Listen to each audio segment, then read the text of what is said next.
Okay, let's jump right into this. Look, if you've glanced at the global news lately, you've probably caught yourself asking a really fundamental question. Why does modern statecraft feel so, well, broken? Almost everywhere you look across the globe, whether it's sudden supply chain fractures, financial algorithms going rogue, or just this crumbling public trust, we are surrounded by this overwhelming feeling of systemic crisis. So, for this explainer, we're diving deep into a truly groundworking 1,500-page manual by Dr. Abdifatah Osman Hussein. It's called The Intelligent State, and it actually gives us a definitive architectural blueprint to fix all of this. I mean, we all feel it, right? We see the exact same bureaucratic paralysis happening over and over again. And honestly, it really doesn't matter who is in charge. It is incredibly frustrating. But to really wrap your head around why this is happening, think about it like this.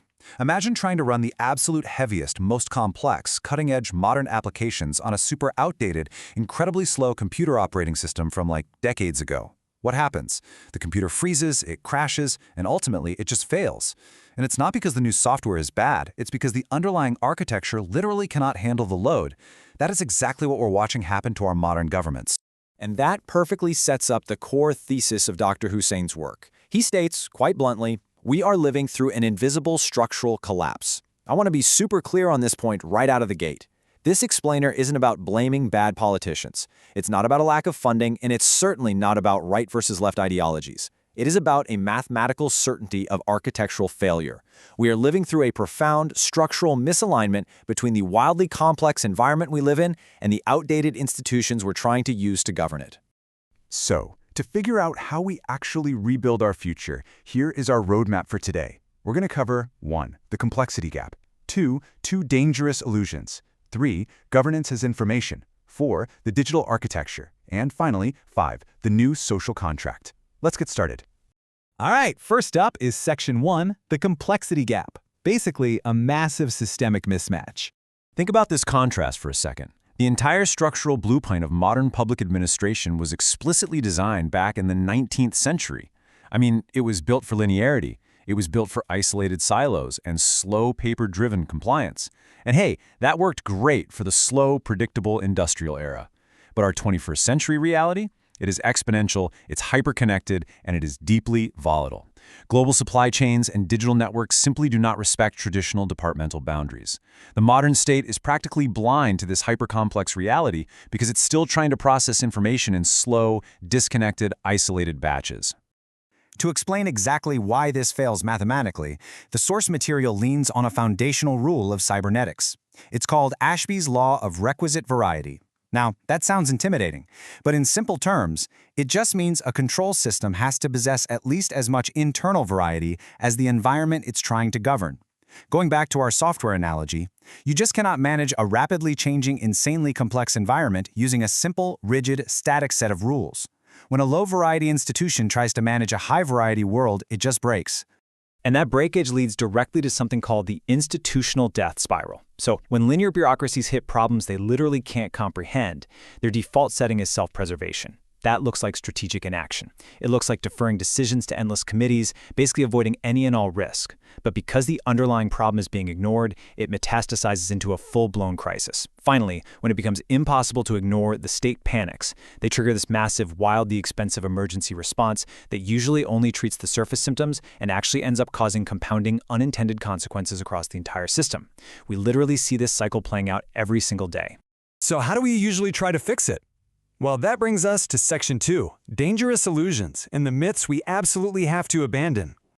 The absolute crucial point here is that we have to bust two very specific myths.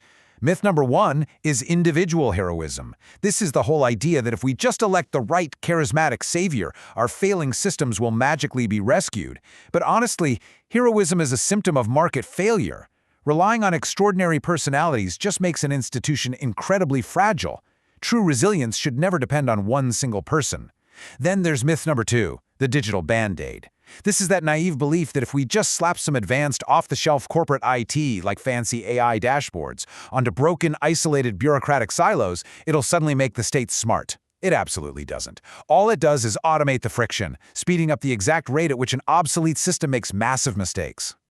Okay, so if heroism and digital band-aids don't work, what actually does? That's Section 3, Governance as Information, and how we utilize self-learning systems. Right, this brings us to the core paradigm shift of this entire explainer. We have to fundamentally rethink how we view the state itself. We need to stop treating governance as this top-down hierarchy of power and start treating it purely as an integrated, self-learning information system. An intelligent state actually operates a lot like a biological organism, driven by 5 continuous loops. Let's use a quick story to visualize this. Imagine a local agricultural blight hits a farming town. Now, in a traditional bureaucracy, the local farmers suffer. Data is slowly collected on paper over months, it sits in some siloed department waiting for an annual report, and by the time a policy is finally debated, the crops are completely dead, right? But in an intelligent network, it's totally different. First, sensing captures the crop failure telemetry in real time. Then, interpreting uses pattern recognition to instantly contextualize the threat. Next, deciding streamlines the protocols, bypassing administrative gatekeepers. Acting fluidly deploys targeted resources right then and there. And finally, learning automatically analyzes how well the intervention worked, updating the institution's memory so it handles the very next blight even better. Now, it's important to note that an intelligent state doesn't just use a lazy one-size-fits-all approach. It categorizes problems using something called the Kynevin framework. Look at how smartly the decision-making is calibrated here.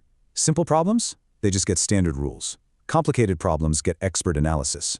But complex problems, which, let's be honest, most modern issues are, require parallel experimentation and constant sensing, because cause and effect are totally tangled up. And chaotic problems? Those require immediate decisive stabilization.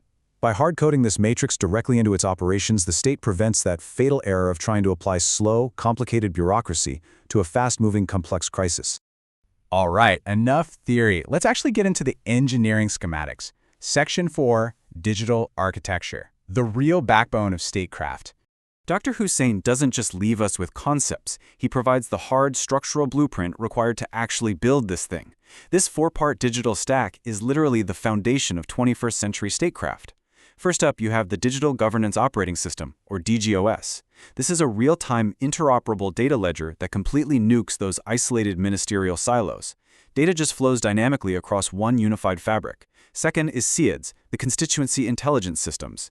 Think of these as local dashboards that give communities real-time, predictive telemetry on their own local assets. Third, you have AI-augmented governance.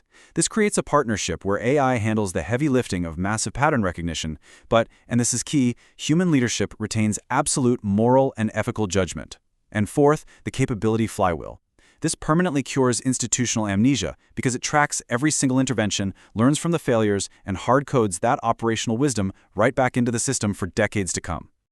So, how does this actually play out on the ground? It builds into this incredible concept called radical subsidiarity.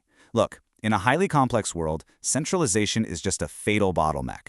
When all the data has to travel all the way to some distant capital for a single decision, the core gets completely overwhelmed and the local level just starves for direction. True intelligence means algorithmically delegating operational authority all the way out to the absolute edge nodes. We're talking local logistics hubs, community administrators. You have to empower the people on the ground exactly where the data is freshest and richest, allowing them to execute autonomous adjustments in real time. Which brings us nicely to our final stop, Section 5, the new social contract. And guys, this is a massive philosophical shift for you and me. This entire new architecture completely reframes your role as a citizen. In the old, traditional models, you're basically viewed as a passive consumer. You just wait around dependently for slow state services, or you're just a subject to be regulated. But in an intelligent governance architecture, citizens are recognized as the absolute highest fidelity sensors of the entire nation. You essentially become a sovereign intelligence node. Through secure digital platforms, you get to actively contribute real-time local telemetry and contextualized on-the-ground knowledge. Intelligence isn't just imposed top-down by some distant technocrats anymore. It is co-created from the ground up, honoring localized expertise and actually protecting true community sovereignty. So the absolute crucial takeaway from Dr. Hussein's blueprint is this: rebuilding the future of governance is not just another boring IT procurement project. It is an evolutionary imperative. We literally have the engineering solutions, we have the digital architecture, and we have the system dynamics ready to replace our collapsing 19th century bureaucracy with a self-learning, highly adaptive information system. The only real question left is this: will we actively choose to adapt our institutions, or are we just going to allow them to collapse under the crushing weight of their own obsolescence? Thank you so much for joining me for this explainer, and I really hope this leaves you empowered to rethink how we can actually build our future.